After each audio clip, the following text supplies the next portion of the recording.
MFA updates.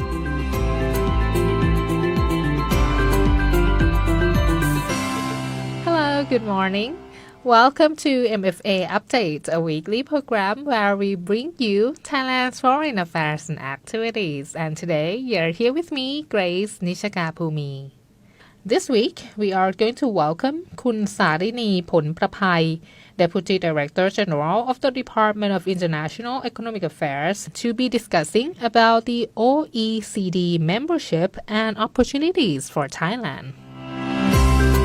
The foreign affairs that matter.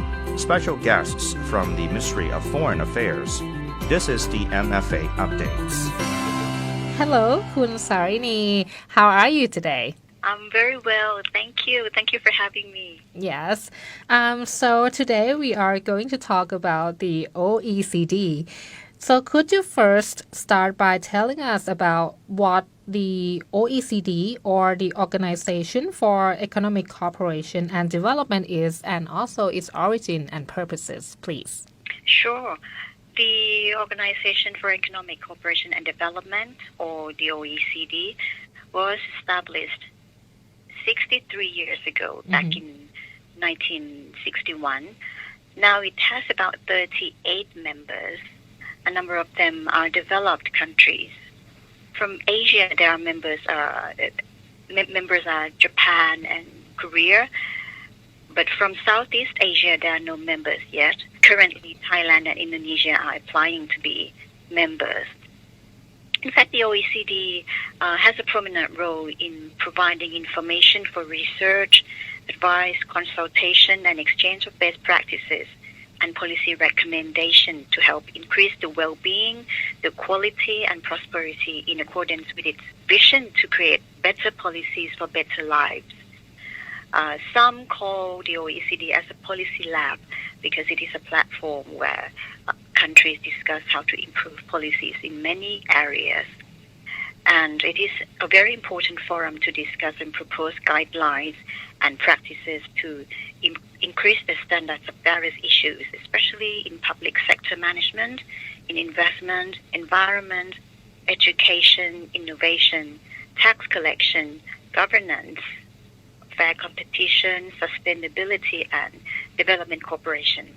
These are, you can see that these are the issues that are very important for today's world, and they are also key areas of international cooperation as well. You mentioned that Thailand and Indonesia are in the process of applying to become the member of the OECD. So the next question is, why does Thailand need to become a member of the OECD, and what are the steps or the criteria that involved? Right. Well, to take part in the OECD and to have cooperation with the OECD is one of the best ways that Thailand can learn from best practices of other members, particularly in the areas that we want to improve our own practices and standards. This is important for us because if our standards and practices are of good quality, our competitiveness will rise and we will improve our ease of doing business. We'll be able to attract more trade and investment, which of course will in turn increase our growth and our well-being of the country and our people as well. Well, in fact, I can share with you that Thailand and the OECD have enjoyed a long history of cooperation since around 1981, that Thailand started to adopt some agreement, which we call instrument, with the OECD. The best practices and standards of the OECD have benefited Thailand since then, and we are also proud that Thailand is the only country in the Indo-Pacific who has a country program with the OECD. This is where we do joint projects with the OECDs, such as research, seminars, and trainings. And we've done this since 2018. And all of our efforts in the country program are geared toward preparing for our future adherence to agreements or instruments with the OECD as well. And many reports have already been published, including the Investment Policy Review about Thailand and the Thailand Integrity Report.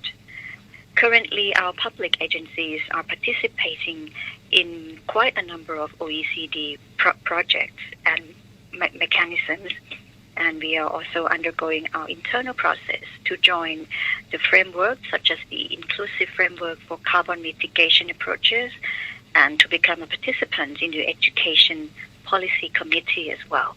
In becoming the OECD member, what opportunities or challenges does Thailand face in the process? Right. There are some steps that I can share with you. Since February this year, we submitted a letter to the OECD Secretary General to express our intention to join the organization. And after the OECD received the letter, we call the letter of intent, which is signed by the Prime Minister himself. And the OECD will convene a meeting between members to discuss about our application. And they might look at our determination, our readiness, and steps that we have taken at home to prepare ourselves. If the members decide to open the discussion with us, then they will give an approval by consensus to start what we call the accession discussion. So when we reach that stage, which could take weeks or months, then the OECD will begin to draft an accession roadmap, which will outline the things and actions that we have to do, as well as time frame, in order to comply with the standards of the OECD. And this step can take maybe a year. And when this roadmap is completed, when the drafting is done, we'll move to the process of implementation of the roadmap. And it will involve the discussion between the OECD and our agencies to adjust and to implement our practices and regulations that will help us to comply more to the international standards. And we can, of course, raise our concerns in particular areas if we have, so that the adjustment can be done as smoothly as possible. And this process will take a little bit of time. You mentioned about the challenge that we may face. This could be one of the things that will come into in the future. It could take time, and we think that it could maybe at least 5 years for us to adjust ourselves to comply with many of the standards of the OECD. But the time that we take and the efforts that we put in will be worth it, because at the end we will, of course, we will become a member if we can adhere to all the requirements. But more importantly is that if we can fulfill our homework, the most important benefit that we will achieve is that we will have a sustainable standard of practices in many areas that are important to the development of our country, and will make us a very reliable partner for trade and investment. So for the last question here, as you mentioned about the benefit, and for the Thai people, what benefit will they get from Thailand's membership in the OECD? Sure. The direct benefit, of course, will come from greater investment between Thailand and other countries as a result of our good business climate. And according to the Thailand Development Research Institute, or TDRI, if we become a member in the OECD, this could increase Thailand's GDP by 1.6% as a result of higher private investment. And it's possible that this increase could come to materialize at quite an early stage of our membership as well. So in the context of investment, diversification, and de-risking, our membership can create better conditions for business. It can offer a promising option for current and future investment from OECD countries as well. And it's not just one way. Thai investment in the OECD amount as much as $64 billion last year. So for the first time, this is higher than our direct investment into all ASEAN countries combined. So we can say that OECD countries are the number one destination for Thai direct investment. If we become a member, this will enhance this position, and it will contribute to growth and employment in the OECD as well. And that's the direct benefit. I can also share with you the indirect but a very important benefit as well. And this includes the long-term positive economic impact of the reforms, which will make the Thai economy more competitive and able to contribute more to the growth of all members.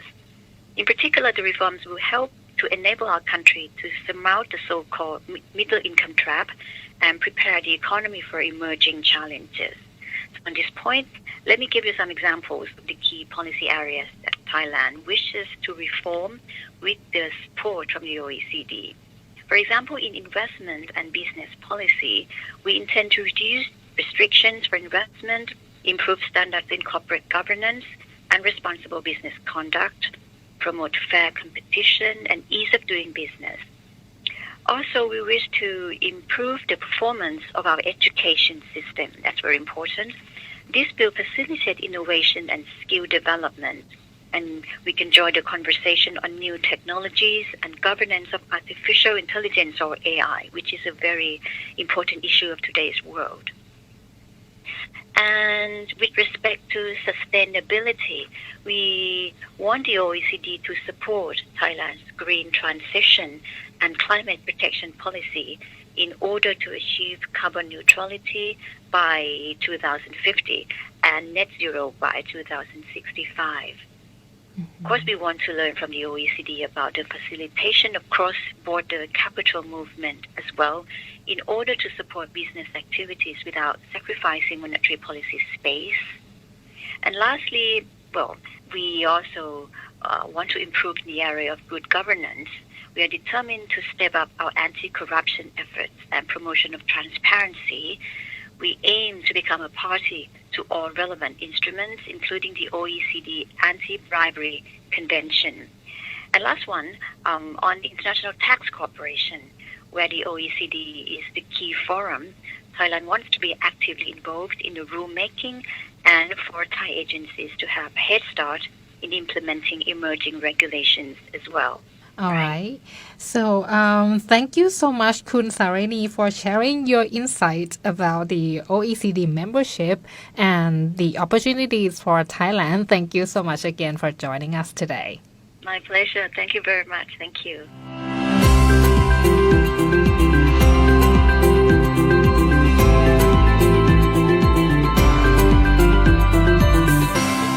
That was Kun Salinee ผลประภัย Deputy Director General of the Department of International Economic Affairs talking about the OECD membership and opportunities for Thailand. Alright, and that's it for the program MFA Update for this week.